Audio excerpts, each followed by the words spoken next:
Okay, so today's a little bit different. Today, I'm packing up my lab. Today, I'm putting it all in boxes, carrying it to Texas, and I'm going to be setting up my new lab. It's late at night here, and it's been a very long month. Quit my job a couple of weeks ago, so I'll be moving into Biotech full-time now. When I get to Austin, I'll be setting up my own lab, my own personal lab again, at my new house. And it's going to be so much bigger and so much nicer, and I'm really excited about it. But I'm also feeling pretty nostalgic about this one as I'm taking it apart. I built every inch of this thing. I took a shovel and flattened the ground here, put the blocks and built the floor and built the walls and built the ceiling and did the wiring and the plumbing, and every inch of it is a piece of me and a memory. And I'm taking it all apart, packing it up, and sending it on to a new life. And it's a little scary, but it's mostly exciting. I dreamed about it for a long time. I wanted it for a long time.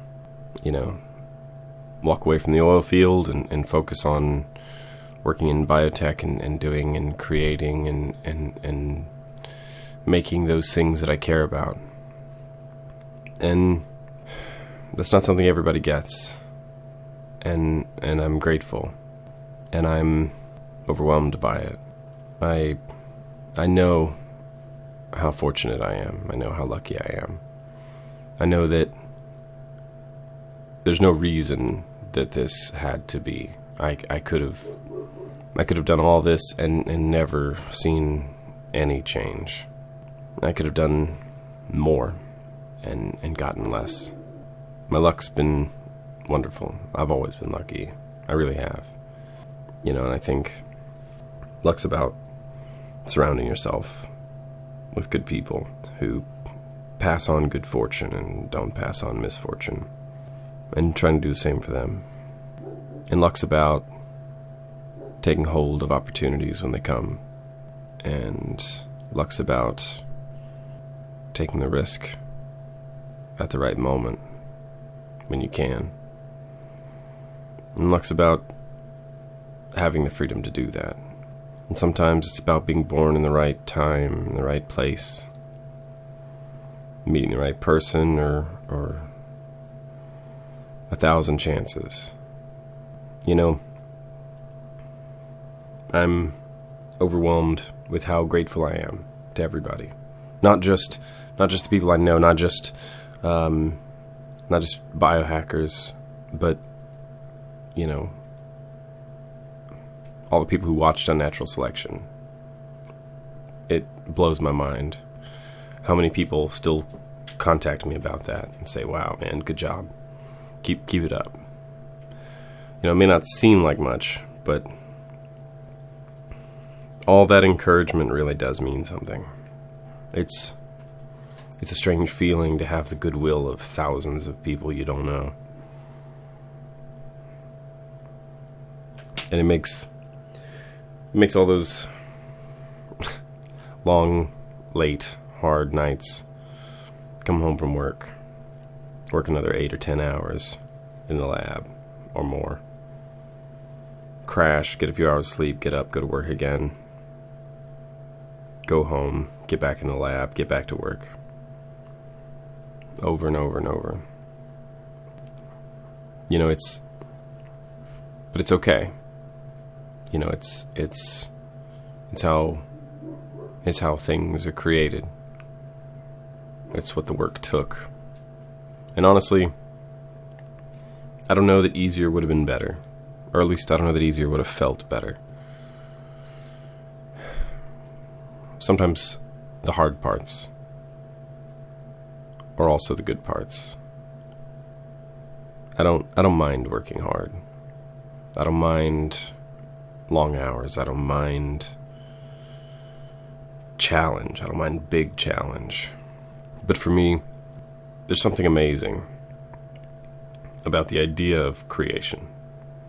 Like, 6 years ago, I had a thought about creating an idea, creating something.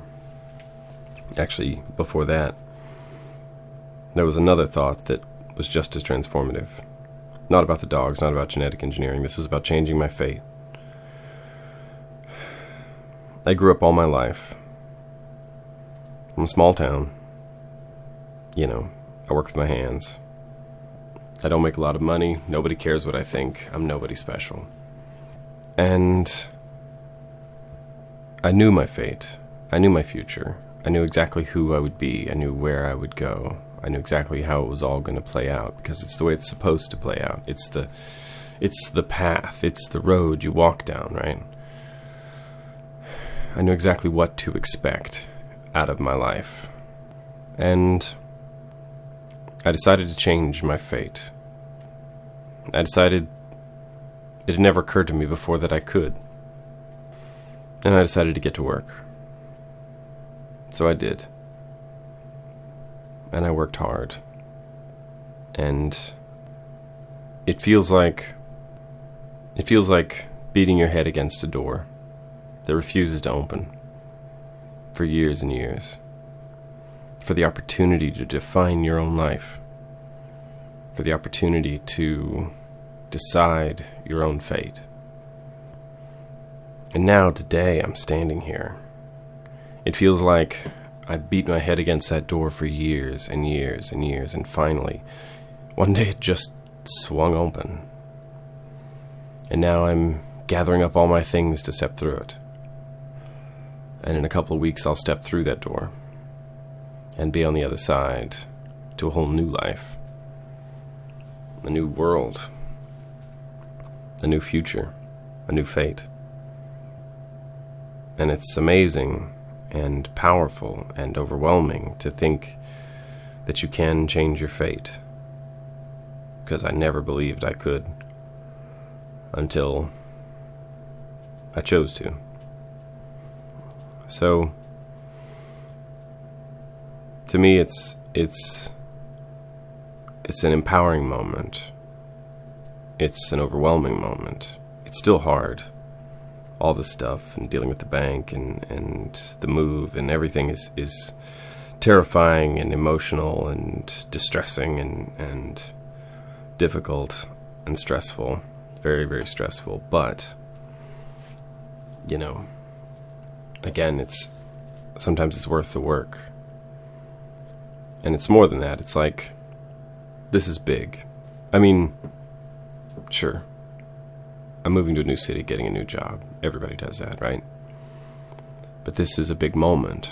It's not just this job, not just this moment for me, but this moment for us, all of us, this generation, the things that are happening in biotech, the transformative technologies that are being born today. It's so much more than everybody likens what's happening in biotech to personal computers, and that's because they want investors to see dollar signs, but it's so much bigger than that. This is so much bigger than dollar signs. This moment isn't the personal computer revolution. This moment is on the scale of when Homo erectus stood up. It's on the scale of the discovery of fire, or the birth of language, agriculture, and genetic engineering. This will define us. This will recreate us. This will replace us. All of it is going to determine the future of humanity in the same kind of transformative ways as fire or language or using tools. This is a powerful tool. This is something new. We've been able to change the world around us for so long, but we've never really been able to change us. And that's a big difference. That's so much bigger than most people see. And the futures that are going to be born from this generation, the decisions that we make, all of us, are going to change the evolution of the species. It's going to define who we become, or who all we become, how many different species, in what directions do we go, what directions do we not go. And it's all these questions. Those are the interesting questions of our time, and we're not even talking about it. Nobody even sees the questions, really. If you're outside this space, if you're not in biotech, if you're not in this world, it's happening in the shadows. And the scary part is the people who will have a voice, who get to speak, who get to decide, are just guys in suits in corporate offices and universities and meeting rooms and Congress and presidents and kings, and they all get to decide the evolution of our species for us. And that's terrible, and there's not a lot to be done about it, really. But that's the most beautiful part about biohacking, to me, is we have the opportunity to speak, just to be heard. They may not like it, and they may continue to deplatform us left and right, but we can speak. You know I don't deserve it. Like, no one deserves a voice in something that big, and at the same time everyone does. But very few people will get a voice. Very few people will be heard when the question is asked, how do we evolve from here? Very few people will get to answer that question. Even of all the voices shouting answers, most people won't be heard at all. But to get a little corner, to get anyone to hear me, the fact that anybody cares what I think about something so big is overwhelming and absurd and beautiful and terrifying all at the same time. And I'm grateful and flabbergasted by the absurdity that I get the opportunity to speak at all, even just as a voice in the crowd on a question that scale. Nobody gets to answer that question. No species before us has ever been able to answer that question. Our species has never been able to ask that question, much less give an answer. It's terrifying and amazing and beautiful, and it's a life. I feel like on the other side of that door is a new life. I feel like I'm stepping out of my skin into a new life. And to live in a space where the questions aren't how do we make more oil today than we did yesterday, but the questions are who do we become?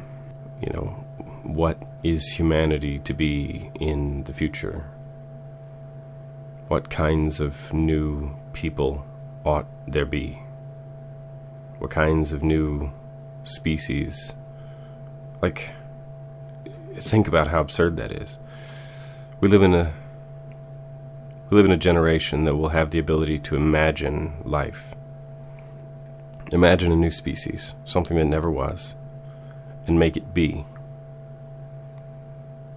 That changes the fate of everything. Creates new ones. It's amazing, and it's beautiful, and it's to have the opportunity to participate in that is something I'm extremely grateful for. And all of you guys have helped me. Everybody who watched Unnatural Selection, everybody who watches my YouTube videos, everybody, especially all my Patreon patrons, because, these are people who give their actual money, which equates to their time, their labor, their work, their, something that matters to them, so that I can have a new life and do beautiful things and try to do good with my life, right? Try to, how many people get the opportunity to do good with their life, to, help in some way, to make the world a better place?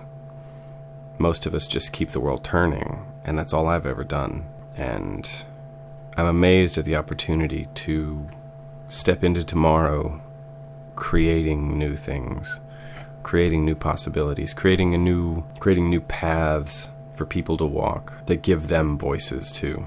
It's way more than I deserve. So I'm grateful and overwhelmed and excited, very, very excited about all of this. And don't wait.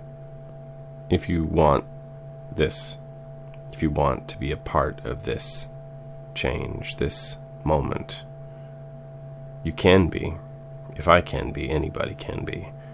Choose to change your fate and start building. Maybe you'll get lucky too. But thank you to everyone. I'm going to keep packing, and I'm going to get all this put away and ready for stepping into a new life.